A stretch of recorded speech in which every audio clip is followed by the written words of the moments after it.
Welcome to Dreaming the Light. I'm Joanna, your guide on this transformative dream journey. In this podcast, we will explore the world of dreams, sleep, and rest, uncovering their remarkable healing potential, even in the most challenging times. Discover practical tools to navigate nightmares, anxiety, and trauma-related sleep issues, as we embark together on a quest to unlock the healing power of your dreams. Hello, everyone, and today I have a great pleasure to talk to Ryan Hurd. He is a dream educator, teacher, and explorer of consciousness. And today, what I would like to talk with him about is what is happening to us at night when we experience different unpleasant, scary moments, that some of them can be called nightmares or night terrors or sleep paralysis. But in general, I would like to talk with him about these different kind of dreams or states of consciousness or experiences that we have during the night that maybe not often enough we talk about it, and they can be highlighted by complicated circumstances, by trauma, by a lot of things. So this is going to be our subject today. Thank you so much, Ryan, for being here today. Welcome. Would you like to start by saying a little bit about yourself, about what brought you into the world of dreams, sleep? Sure. So I had, like many children, nightmares growing up, right? But this became more complicated for me when I had my first sleep paralysis type nightmare, which is a very realistic feeling of that is almost like the nightmare in waking life. It's sort of a blend of dream and waking life, and where I felt that I was being held down by a demonic force. I was maybe 13 or 14 at the time, and it felt very realistic. And that was an experience that was very terrifying. And of course, it was short-lived. These experiences often are short, and it diminished, and I was freed. But what made it, I would say, impactful was that I quickly learned that I wasn't supposed to talk about it, right? So I wasn't definitely not given props for talking about, hey, I had this really terrifying experience. It was kind of like a demon, but I was awake. And so what happened is very quickly people's worldviews sort of focused in and were like, well, it was a dream. It wasn't real. It didn't really impact you. Or folks who maybe had religious perspectives were like, oh, kind of tight-lipped. And so as a child, I found this confusing, and I saw how there's just such a taboo against the night, against the dark side of dreaming in the night, and our experiences there, which are wholly natural and a part of human experience. And so richly we're rewarded when we do have the space and the comfort to be able to look at them with some distance and some clarity. So that was really the impact. It wasn't so much that the sleep paralysis nightmare in itself, yeah, it was scary, and it was an existential moment of, oh, so life's a little weirder than I thought it was, and maybe that wasn't just a metaphor, talking about spirits and things like that. So this is my 14-year-old adolescent brain going, but rather the way that people wouldn't engage with it. And I found that to be probably one of the hardest things about being a nightmare sufferer in today's world. Yeah, you touched on so many important points here, like saying that it's maybe something that we are not really encouraged to talk about, or we are afraid of being judged even to talk about it. And the perspective that I think nowadays there's more information and studies around about those experiences, but as you said, in the past it was or diminishing, like it was just a dream, or maybe you are just possessed by a demon. Both options don't really give you any room for exploration and understanding what is really happening to you. And you also said that you understood that it was actually normal, that it's a normal part of human experience, that it can happen to you. And I feel it's very important to highlight this, because it's like any other uncomfortable thing in our life, we as humans, we are motivated by pleasure. We don't really like to experience discomfort or pain or fear, but they are part of our experience. They are part of us being human. And with nightmares, I feel that it's just our body, our mind, our being is processing, something is happening there. And then we have those experiences, and they are normal considering what is going on with us. And again, just kind of trying to keep it for ourselves, it's very detrimental, because how did you manage to, from this place when you felt like kind of there's not maybe much help from out there, and you kind of felt like you need to try to discover, explore it by yourself so you can help yourself? It was like that. I was lucky to have an adult friend, from part of my youth group, who came to talk about dream journaling. I think this was the year after I had that nightmare. And I was so excited to see any adult at all to express an interest in dreams. And I started my first dream journal when I was 15 because of her influence. And it was just, this insight of, oh, what this is a imaginal world that I can't express, but it influences me, how I feel, how I think, how I see the world, and we don't talk about it. And then to be given that opening felt like a tremendous burst of creative energy and empowerment. And that's what often happens when folks begin to focus on dreams. Is at first there's this exhilaration effect, often because we're motivated by pleasure, as you say, and are looking for experiences perhaps that we can not normally experience in waking life. But then, of course, what happens is that the shadows grow longer. The longer we look at our dreams, and we realize, oh, like there's a lot of dark material here, existential material, a lot of fears. And I love that when we don't turn away from that, it's just the dreams do yet another revolution where the things that were scary and hard to look at become yet another source of inspiration and creativity and fruitfulness. Because the nightmare is a loud dream trying to get our attention. I don't really think dreams are messages so much as they're expressions of the body mind, but they come through so loudly that we're forced to listen to them, and we're rewarded when we do so, right? Yes, that's right. I really agree with what you said, that the nightmares are our loud dreams, because I find it that if we don't look into our dreams and we don't deal with things that need attention, that our dreams are trying to show us, they transform into nightmares many times, and it's like a loud dream. I really like this definition of nightmare. I forgot to mention at the beginning when I was introducing you that you are also an author of several books, and you contributed to many publications in the dreams and consciousness area. And one of your books is about sleep paralysis. Could you maybe start with explaining a little bit what's the difference between regular nightmare and night terror and sleep paralysis? I think there are like several different things that happen that many times are being put under one umbrella, and they are not necessarily the same thing. Yeah, it's really confusing. And, researchers throughout the last 100 years were really confused by this too. And often when I look at, for instance, things that were written in the 1930s and 40s, people are conflating, say, sleep paralysis nightmares with idiopathic nightmares. And so an idiopathic nightmare is essentially the normal, nightmare, garden variety nightmare of a disturbing dream, an emotionally disturbing dream.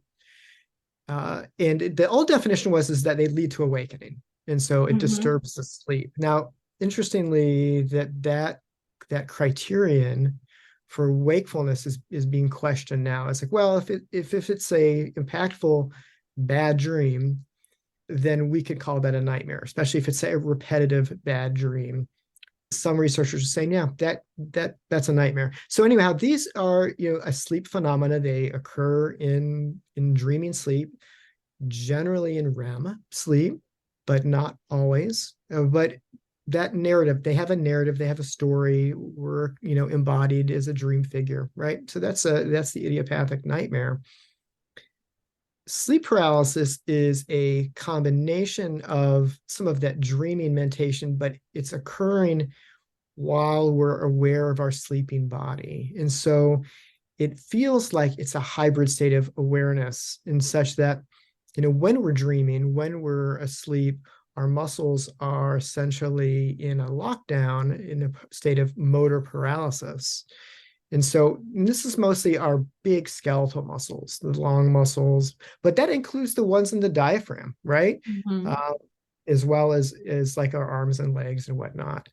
And so when we're dreaming, ordinarily, we're experiencing this paralysis, but we don't notice it because we're in a dream. What happens in sleep paralysis, awareness of sleep paralysis, is you can wake up and then try to move, to roll out of bed, and realize you can't move. In fact, you feel stuck. And then that is that motor paralysis. We're noticing it. People become fearful of this. They try to take in a gasp of air, and then they feel a pressure on the chest because the diaphragm is not really doing what it does 100% of the time. And so it can feel like constriction on the chest and in the throat. We're in a dream state, but we're aware of our muscle paralysis. And what happens is essentially all those dreaming mentation, everything that's true about dreams is that they're really emotional, they're really symbolic, we're more visual. All of that happens while we're in this vision state. And so it's interesting. Different things happen to different people, but one of the biggest ones is the sense of presence, the sense of someone or something else is in the room and is responsible for my condition. And so I'm feeling like there's a pressure on my chest, and I interpret it as something is holding me down. And it's more than an interpretation. It's like cognitively, we can feel that there's another person in the room. And so there's something happening with consciousness, with how sort of a splitting of awareness is occurring with subject and object. It's really terrifying because it feels like we're awake and aware. We're very sort of lucid in that sense. And then we're having this, and so it's not going away. Like, this can't be happening, and yet it still is happening. And so that's where these sort of that real, I'd say almost death anxiety can come out of these experiences when they get very traumatic. And then there's also the hallucinations that occur. So the visual, dream imagery. And it tends to be blended into these feelings of there's another person in the room. And so we see or feel or experience in some other kind of way, an other, an entity, right? A figure. And often this figure is shrouded in not visually clear. And so it can be very amorphous. And by the way, like all around the world in different cultures, everyone's got sort of their own cultural variation of this sort of shadowy monster, and they call them by different names. Definitely something that happens that's biological, and it's emerging from the human experience. And then we kind of cloak it with cultural folklore. And so this is where some alien abduction experiences are happening in sleep paralysis, experiences of ghosts, experiences of vampires and zombies. The old hag is one of the ways that it was first described by David Hufford, who is a medical anthropologist who really began to really look into this phenomena and separate it from the nightmare as something unique, as something that's profoundly unique from the nightmare, because it happens right in the state of somatic victimhood, right? One of the great research of this is Jorge Canisa Sevilla, who is a lucid dreaming researcher and also a sleep paralysis experiencer. And he liked to term it bound lucidity, as a kind of a lucid dream, but we're bound. And this is what I wanted to ask you about, because it's like, so we are asleep, right? So we're having this dream image and hallucinations, but we are asleep, just we are aware of our body. But my question was, so how is this different from regular lucid dreams when we are just aware that we are dreaming, but then we don't have this body awareness. Like, how is that different? Well, in some ways, so the lucidity being I'm aware that I'm in a dream state, right? Right. That's the central definition of what lucid dreaming is. Right. That's the way that it should be defined. Some sleep paralysis experiencers do not have that level of lucidity. It feels like I'm awake and aware, and then a demon is on me, or a witch is riding me, or a ghost is molesting me, right? And so these are all narratives of that experience, express what's happening. And so, but you can have formal lucidity in the sleep paralysis experience, and that's really where the power is. Just like with nightmares in general. Oh, this is sleep paralysis. I'm experiencing as a biological phenomena. I'm actually safe right now. I can wake myself up. And there's ways to wake yourself up, and we can talk about that.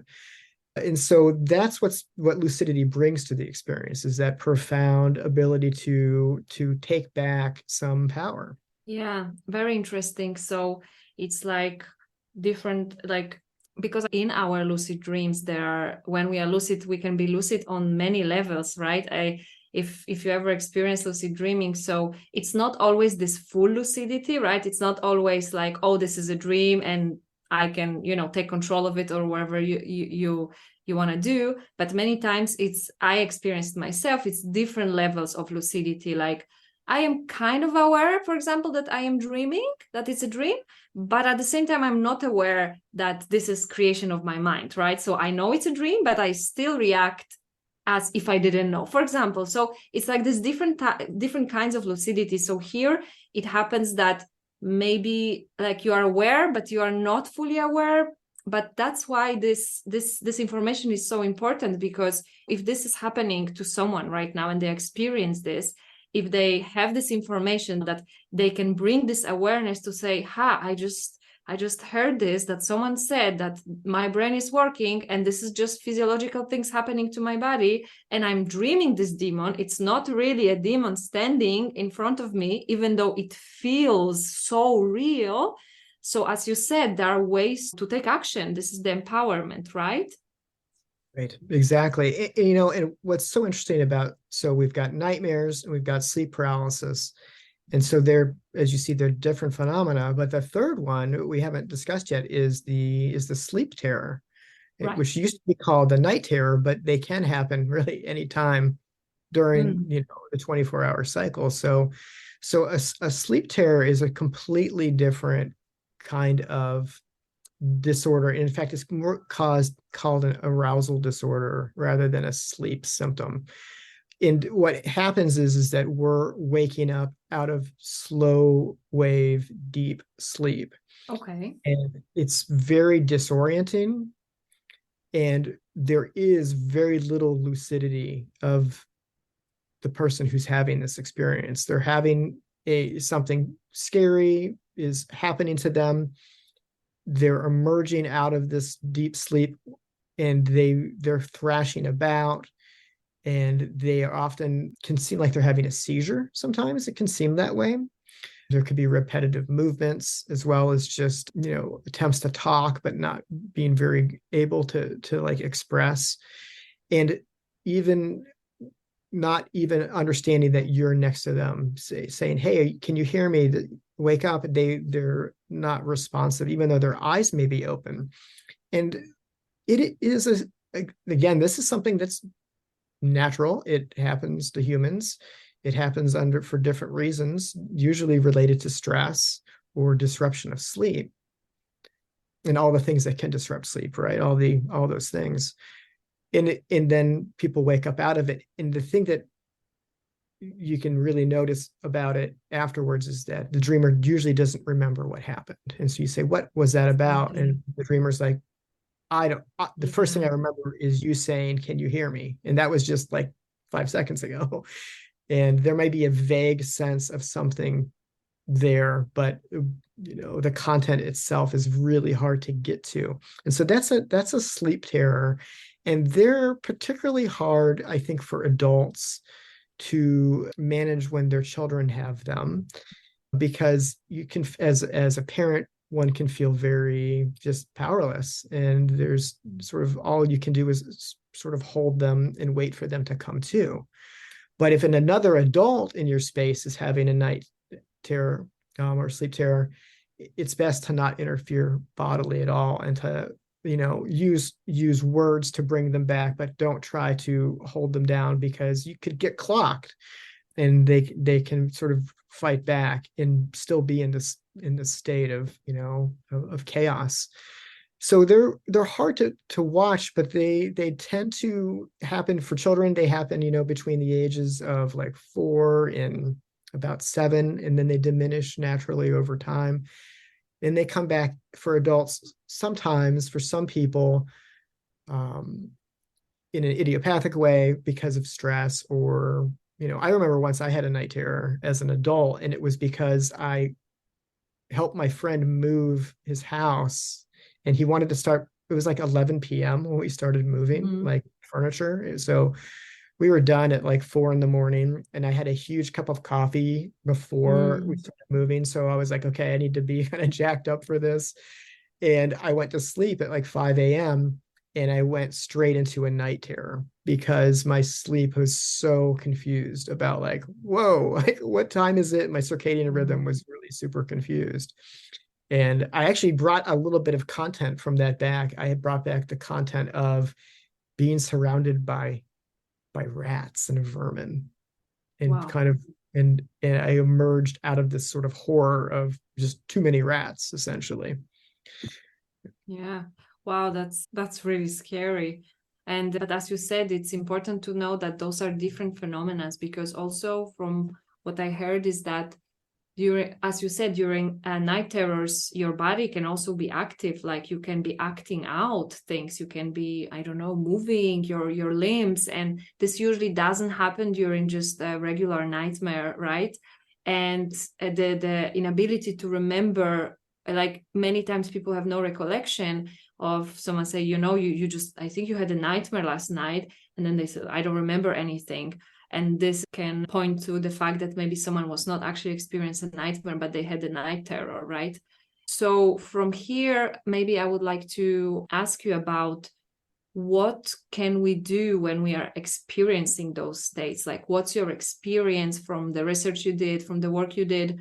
What can we do when we experience a sleep paralysis? And is there even anything to do when we experience sleep terrors? If you could Yeah, share. I mean, so at one level, all of these experiences can be considered as sort of red flags for my mental, physical, emotional, spiritual health, right? So for my holistic sense of safety and well-being in the world, something is emerging that needs attention, and we can use these as flags, as a canary in the coal mine. And so often people who are anxious don't need a reminder that they're anxious. People who are traumatized already know that they're traumatized, and so there's more to it than that. It's not just a, hey, you're screwed up and there's nothing you can do, right?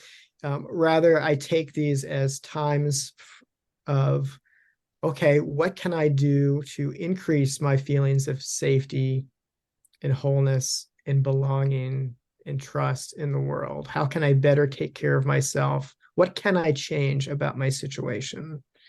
What's missing? And often, the content of the nightmare or the sleep paralysis can provide clues to that as well. And so that's the starting point, I'd say, is to start centering, is think of this as an invitation to center rest and peace and wholeness. What can I do? Yeah, like asking what's causing it, because maybe you know very well what's causing it because you are going through some traumatic circumstances or experience a high level of pain or grief, or it can be anything, right? An accident. But from the kind of to twist it a little bit and start to ask yourself questions. I really loved what you said, about, okay, so how I can maybe find more healing, connection, wholeness, what in my life needs improvement, because I feel that it really reframes the situation and it really gives the power back to you when we just focus on, and it's not to of course disregard the circumstances or the problem, or not to say like, oh, I'm not going to talk about what happened to me, but kind of, from what I understood what you said, it's kind of like focus on here and now and what I can do to improve my situation. Right. And I think that's the practical, and I would even say the evolutionary perspective to bring to this, is that if this nightmare or this bad dream is bringing up something that needs attention, then what can I do in my waking life that addresses that need? Or what insight is a nightmare bringing that I haven't considered yet? Is there information here? Is there an intuition here that I'm disregarding, or I'm continuously disregarding intuition? Hold on, the cat wants to come in. Oh, it's all right. She likes to come in when we're recording. That's her favorite. Amazing. She's welcomed. I love animals. So what would you say to a person, like, I really like what you said about like trying to find maybe something that we overlooked, but I feel that with dreams in general, not only nightmares, but also positive or neutral dreams, people tend to say, oh, I have this dream because it just happened to me yesterday, so I'm just continue dreaming about it. So someone could say, I have this nightmare, or I have this anxiety dreams because I just had car accident and now I'm dreaming all the time about the car accident. So there's nothing to do because I'm just dreaming about what happened. But there is something to it, right? Like this is not the end. But I feel that many people just say, I'm just reliving what happened to me. So there's nothing to it besides what happened to me. How would you respond to it? Yeah, well, I think that clinically what happens when we enter into that repetitive traumatic territory is it's very difficult.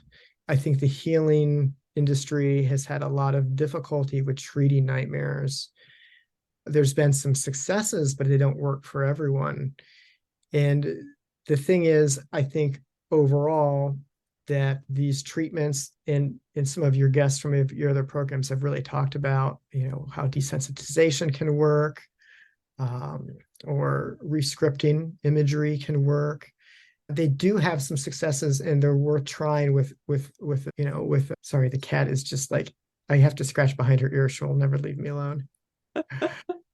Yeah, so to have a professional, for sure, but there's also a self-help aspect to these as well. And it's not about just avoiding or looking on the sunny side or trying to say transform a nightmare into something good, because that can have sort of the same effect as, for instance, taking a pharmaceutical that can reduce the symptoms for a while, but it doesn't address the root cause. And so what nightmares are asking us to do is to transform our perspective, and often ourself. And I find that this is a perspective that comes out of lucid dreaming work as well, which is often conflated with this idea of controlling the dream and transforming the dream. But it's really impactful in lucid dreams is being able to make a different choice, to see something with a different perspective, to say, stand and confront when my usual thing to do is to run away. Right? This is what lucidity does. It gives us a little bit of courage and a wider perspective to make different choices. And I think that this works for the idiopathic nightmare as well. And so sitting with the nightmare at a time that you're feeling safe in writing it down. I think Leslie Ellis really spoke about the power of transferring this and making a narrative and a story out of it is a way of providing distance from the dream and to see it in new light, because it feels like a nightmare is often just stacked with emotions. And then we tell a story that's about external events, and often the feelings and the events, they don't even match, right?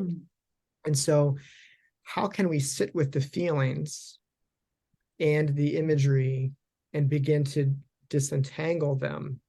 And essentially, it's about mindfulness, and it's about self-compassion and developing our ability to sit with ourselves. And it becomes sort of like a muscle that becomes stronger over time. And this is advice that really works for anyone. I'm reminded of, there's a Zen saying to sit in nature for 20 minutes a day, unless you're busy, in which case sit for an hour.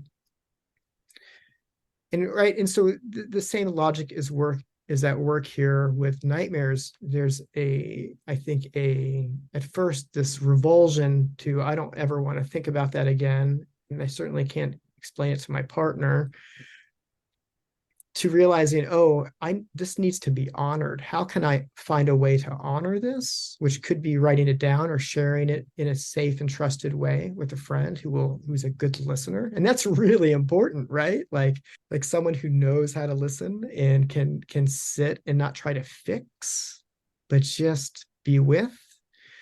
Those skills are, I say, foundational to working with these kinds of experiences. Yeah, as we said at the beginning, the ability to look straight into something that scares us, that we don't want to look at, that it all starts there. And I also believe that we also need to let ourselves, for this experience, for this process to happen in the right time. Sometimes I feel that maybe it's just a little bit too much. We going through a lot of things and we have nightmares, and maybe the ability to process it's limited, but we can always, I don't know, try to write it down or even share it with someone, as you said, without the necessity of analyzing or interpreting or looking for stuff, because it's already first step. And sometimes one of the most healing steps, because I don't know, from my experience, it's like you getting it off your chest. And as you said, if you have a loving, kind, listening ear in front of you,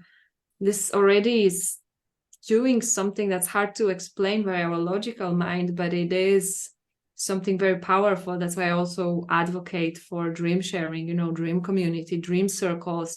Again, not necessarily always to find the message, the meaning, many times just for holding the space for others to share this experience and know they're not alone, and know that there is place for that in the world. Yeah. I love that. And part of that, right, is the reality that the cosmos is a mystery, and that there are things that are bigger than us and things we don't know. And to be able to develop an ability to sit in unknowing, especially with others, I think is really profound. I talked about how centering rest is so important, but it's not just about resting the body. And Sandra Dalton Smith talks about this in her work, Sacred Rest. I really love her work in the fact that she breaks down, well, what about emotional rest? And emotional rest is about, what is a place? It's not a rest from emotions. That's not what it is. It's actually a space to feel free to be authentic, to express myself without fear of reproachment. That is emotional rest, right? When we're not masking, right? When we go out in the world in various degrees and smiling and everything is okay. That's masking. You come home, the mask falls. Who can be with me when the mask falls, right? It's a profound question. And that's what dream sharing does. I mean, that's just it. Like, it centers that creative, safe space where I'm going to explain something that actually experienced to me, and it's really weird. Are you in? And everyone's like, yeah. Yeah, bring it on. Right. That's why I love dream sharing, dream circles so much, because of that. And what about sleep paralysis? Because you mentioned before that there is something we can do when we are in it. From your experience, what would you recommend to someone that it's waking up in the state? I mean, not waking up, it's in the state of sleep paralysis. What are some steps, some things that the person could do? Yeah, it's so the thing to know is number one, to recognize that this is sleep paralysis. And so that sort of formal lucidity has to emerge, which is easy enough. for most people, once they hear about what sleep paralysis is and the symptoms of it, these feelings of, can't move, can't, all these things, plus the feelings, that for some people is enough to calm down. But some people also have religious paradigms that aren't quelled by, say, a biological paradigm. And so it kind of depends on, the person of, well, what is an affirmation that I can say that calms me down? Like, this is sleep paralysis, which is a biological event, and I know that my spirit can't be harmed, right? Depending on your belief system. I'm actually safe here. This is my dream. This is a dream. That can bring the fear down. And what's an easy way to do so is to notice that you can control your breath still. And so if you try to breathe in a normal fashion in sleep paralysis, you'll find that you can. You can. It's when you're trying to gasp for air where you run into the problems with the diaphragm. But a normal sort of shallow REM style of breath, you can breathe normally. And when people realize that they can control their breath, they realize they can control their fear. And so that's just a nice bodily way of focusing in, okay, I can breathe, I'm safe. Maybe this logical piece, maybe this, this anchoring piece with my faith. And then the question becomes, okay, do I want to wake up? For most people, that's a yes, I want to wake up before anything else happens. And so the best way is to try to move your extremities. And so fingers, toes, and moving your face, like, scrunching your face up and making faces can break the paralysis for the entire body. But particularly toes and fingers. And so if you just try moving your finger, it'll break and you'll be awake. And so from there, what I recommend for folks to do is to sort of shake it off and not try to go right back to sleep, because you might slip back into it. And so maybe wash your face, run some cold water over your face, maybe write the dream down, listen to some music or progressive muscle relaxation, and then go back to sleep. And then usually people at that point can transition back and be able to get some sleep. The folks who suffer with repetitive sleep paralysis, they end up staying up all night because it was too scary, and they don't, right? And so if you don't do these things, you just end up in the fear place. And then you disrupt your sleep even more. And then the next night, guess what? More sleep paralysis. So it's a vicious cycle. And the way to do it is to find what works for you to have a relaxation, response. And then move through it. Now, the other piece I can say just really briefly is that sleep paralysis is also a portal into other kinds of dreams, such as lucid dreams, or experiences such as out-of-body experience, the feeling of moving out of body or moving into other kinds of realms. And it happens very naturally in sleep paralysis because of the way that the phenomenal self is separated from the physicality of the body. And you notice that separation and that distinction, how the self has been cleaved in some way or another. And so that can create some really interesting experiences. And so I often will use sleep paralysis to go into a lucid dream. And so for me, for example, typically I will notice the feelings of pressure and I'll push or I'll pull in the direction I'm being pushed. And so if I'm getting pushed, I'll go in that same direction. Okay. And my phenomenal body will merge into the bed and I'll sink into a vast space. And so now I'm in a dream world. I'm in a different, I'm no longer sensing my body, and I've really moved completely into a phenomenal dream. And so from there, one can have an intention, or one can go with the flow, or meditate, or pray, focus on healing or wellness. Really, you can bring these kind of these helpful intentions into your dream at that point. And so there's a lot that can be said for that. That's why sleep paralysis, I call it a double-edged sword, because it's sort of the curse of the of the thin boundaried person, so we're more affected by things in the world, so more likely to be hurt, but also to feel sensitive other things as well, right? And so there's all this creative artistic power that comes out of this vulnerability. And over time, everyone who experiences sleep paralysis nightmares, if you can experience that, you can experience the flip side of that.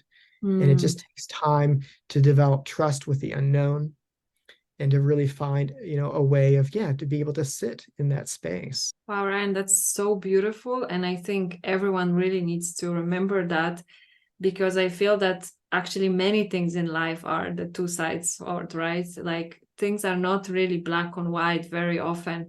And this opportunity, this portal, I would say, of sleep paralysis, like if anyone experiencing it would be feeling, maybe they feel that they just want to wake up and end it. But if someone is feeling like maybe there is something else they could experience, and it's like a gate, like a portal, like you said, for lucid dream or out of body experience. So again, there is this, transforming something, a bad in quote experience, into maybe something extremely powerful and beautiful, and you can take it to many places.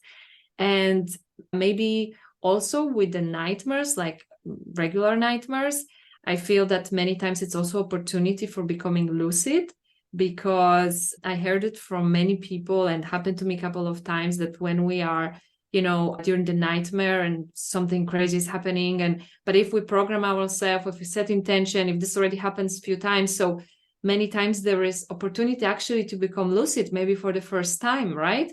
Because you say, oh, no, this is not happening. It's a dream. And it's a portal, like a nightmare can be a portal, again, for lucidity, for other experiences.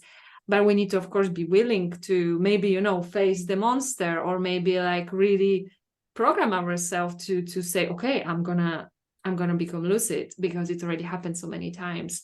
So again, it's I think that our conversation is all around it, about this ability to look beyond maybe certain beliefs that some things are just really bad or really good, like that the things are fluid, that from something hard something beautiful can come, from a nightmare, lucidity, healing from the sleep paralysis, other like consciousness experiences. It's many times I feel that by just expanding or changing our beliefs or opening our mind, there's so much to be discovered.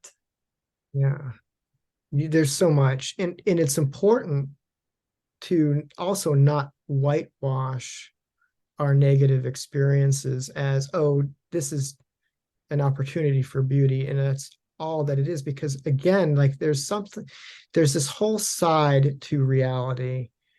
In an existential moment is authentic, and it has its own beauty to it because it's real, it exists, it's communicating something informationally that can help us. And so I always say to folks, don't be too hasty to transform your nightmares. See if you can transform yourself, first. And then what happens is that the nightmare will transform. It will transform in its own accord, according to its own special mercurial way. But when we force feed it, it doesn't work. You throw a Band-Aid on it and say, okay, I'm going to change this monster into my loving grandmother. Well, you just entered a Germanic myth. That's not actually healing. That's Hansel and Gretel. It doesn't end up well, right? So we've got to just take some time. It's slow work, I say. And yeah, for me, what I work on with my own relationship to these things is my ability to stay in it, to stay with it, and to be safe. And if I'm unsafe, I definitely abort the mission. It's a dreamer's choice type situation here, really. How, and it comes down to some very fundamental truths about suffering that we see in so many of the world's mystical traditions about the importance of acknowledging suffering. And from there, we live, right? But we can't skip it. And Yeah. so that's hard. I mean, that's the hard part of the work. I couldn't agree more. And you said it's just on point. It's not about trying to desperately changing everything into something else, but just being open that it may lead somewhere else, and not, like I said, like we try to skip the bad and go toward the good, and what is unpleasant we don't want to, our conversation started with that, like we don't like to talk about nightmares because it's scary and we don't want to reinforce it, but that's the path, that's the steps that we kind of need to take. And it's very important to live also those experiences and not to jump into something else, as you said, because for me, when something terrible happens, like something I'm currently experiencing, very hard reality, it's very, very bad. And, it would be very easy to just like look for the good things in it. But there is the step before, as you said, to actually live and acknowledge this experience and go through all the steps. Yeah. But then maybe something else can be born out of it. Yeah, I was reminded of the Disney movie Encanto, which really expresses this so well. In the whole, we don't talk about Bruno. I don't know if this, is culturally relevant to you, but it's a good one for children. I'd say, older children, like 8 and above, because when they accept, the hidden dark side to the family, the family is healed. And it's not until there's that integration that healing is possible. And that involved acknowledgement, and that involves a coming back and facing what Bruno has to say. Even though they don't want to hear it, that's when the healing begins. And so it's honestly my favorite Disney movie. It's the best. Yeah. So maybe just before we wrap up, I would love to ask you about, in our conversations before, you mentioned that there are certain things that we can do to prevent to have those experiences, the nightmares, the sleep paralysis, like a diet. Would you mind to talk a little bit about it? I mean, Yeah, obviously, absolutely. yeah, I mean, like, obviously, we understand already the notion of that when we are whole and when we feel, that we are in a good place in our life, those experiences happen less. But there are also other stuff that other ways that we can take care of ourselves. Right. And so bad dreams and nightmares can actually be health warning dreams too, about things that we can fix.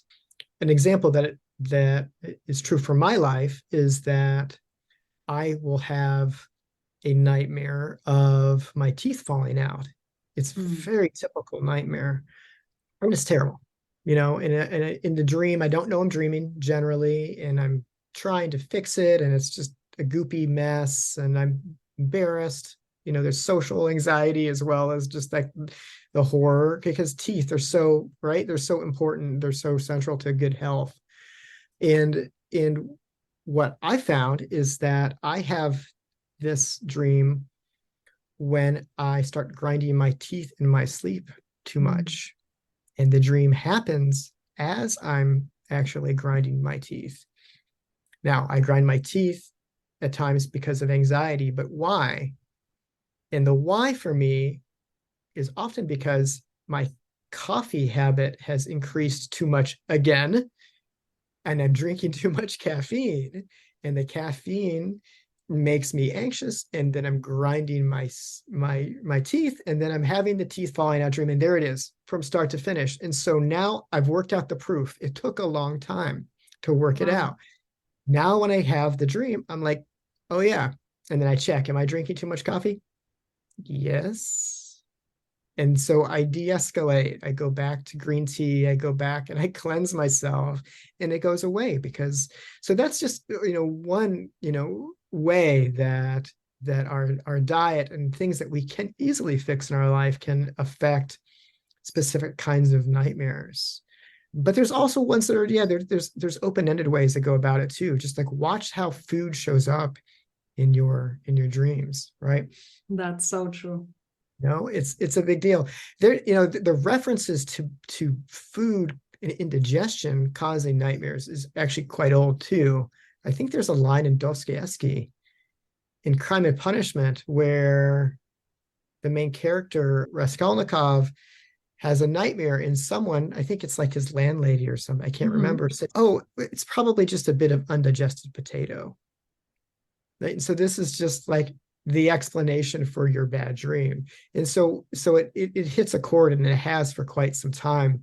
The dream researcher Ernest Hartman used to call it the pepperoni pizza effect, right? So if you have really oily food before bed and that's harmful to digestion, it probably affects your sleep, and it might encourage bad dreams.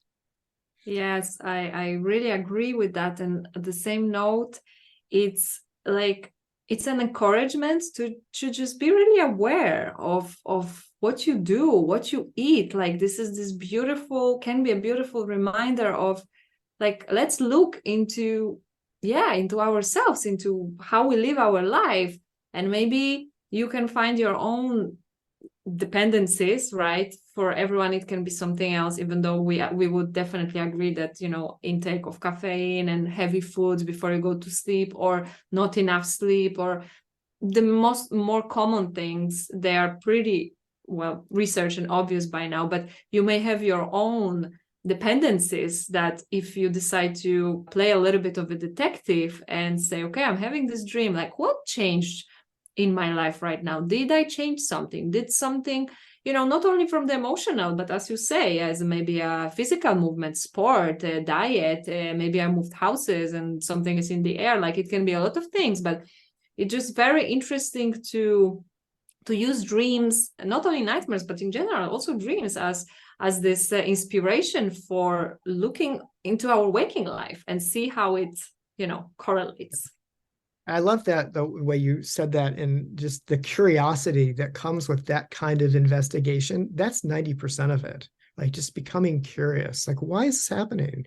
And what could this be about? That curiosity is causes distance from the emotion. It allows, analytics to come in, and it really begins to do that decoupling process that we were talking about. Curiosity is a great fear killer. There's a story of a woman who related to me her sleep paralysis nightmare where she'd have the same entity come in. Mm-hmm. It's a vampire type figure. And then she's a clothing designer. And one day, this or night, the vampire is hovering over her and being evil and scary. And she suddenly becomes really interested in what is he wearing? Like what is he actually wearing? And so she becomes just sort of hyper focused on like the hem of this Yeah. blouse, this, and she's like, what's going on? This is really interesting stitching. And so the nightmare dissolved because she began to hyper focus, for one thing, but two, because she moved into this curiosity space and out of the fear, and it ran its course. And then she took it a step further, and she had multiple dreams like this where she began investigating the clothing of the ghouls that were haunting her. And then she designed a whole set of clothing based on it and took it Wow. to, yeah. This is an And incredible story. yeah, and so she had an entire show. This was in South Africa, where they went down and were wearing all this clothes that was inspired by her nightmares, and it was all very, very eerie and just amazing at the same time. And so she just took that fear and it transformed her experience of creativity and work, and it worked together. And that's the other side. That's the flip side to nightmares. And this vulnerability piece again is fresh ideas and something that's a little on the edge, a little outside of our normal reality. And so nightmares expand our worldview. Yes, and as you mentioned, and someone else that I spoke a few weeks ago about that actually nightmares can be an incredible source of creativity if you let it be it. like you said about, the stories that we can build around it, or the writing, like someone designed, it's incredible. Like someone made it to design a collection, cloth collection based on their sleep paralysis. Like it's, again, this seeing this opening for something, again, not to skip what is happening, but maybe there is something there, that's something Well, very and I interesting. think that this is the larger piece of it, is that it's not just my nightmare, it's ours. And so when we move it into the world and it becomes collective and we share it, we might not see it. We might not see the truth or the power in this image or in this information, but those around us can be captured by it. And it can, in fact, this is why, honestly, in times of stress and eco-social pressure, times of trauma, times of culture clash, colonization, historically, these are times when the religious figures have visions. They have big dreams, and they say, I had a dream last night, and in my dream, our people were able to find a way through, right? And so, like, we see this in Native American culture, we see this in historical context, it's all over the world, Mayan context, that there's something about how the dream, including the nightmare, which can be an apocalyptic vision, right, and a collective nightmare, is inspiring to folks, and it helps them organize. It helps them change their reality. It helps them find strength and power and solidarity together. And so this is a whole element, I think, of nightmares that we need to keep in mind, is that they shift culture, they shift worlds, they move nations. So powerful. I couldn't say that any better. And about the collective aspect of dreaming, I think we could have another conversation for another few hours. But yeah, I would love to end it with this notion of the collective and the importance and how it can shift, as you said, nations. It's so true. So would you like to share with our listeners where they can find more information about your books, about what you do, the courses you offer, the community you are building right now? Yeah, thank you. So my home on the internet is dreamstudies.org, and you can find the courses that I have available, as well as I have a membership community that I'm building. And it's only open sometimes, but you can sign up for the waiting list if you'd like to join it. But my links to my books, as well as my dream amulets, are there as well. And so, and all of the free articles that I've been blogging about since 2007 on this website are there. And so I recently changed the way that you can search on the site. So it's a much better search function now, that you can really find what you're looking for using the search. And so I'm really thankful that that search is getting better these days. So that's it. Yeah. Dream Studies. Amazing. I'm going to add the link to the show notes so everyone can find your website and the way to contact you. Yeah, and I really encourage everyone to sign up to Ryan's newsletter, because he's always sharing a lot of interesting stuff that are going on in the dream world. I really personally love this newsletter, because he doesn't share only stuff that he does, but also what is happening out there in the dream world. So a lot of great stuff. So just check it out. And thank you so much, Ryan, for being here today, for sharing this information, this knowledge, because as I said, I feel it's so important nowadays for everyone who is struggling and suffering from nightmares and sleep paralysis and so on. Thank you. It was really wonderful to be with you today. Thank you so much. I really hope that you enjoyed this show. If you did, please consider giving it a like and maybe leaving a review. And most importantly, feel free to share it with your family and friends. For more information about my work and projects, you can check out my website www.bluelotusqueendom.com.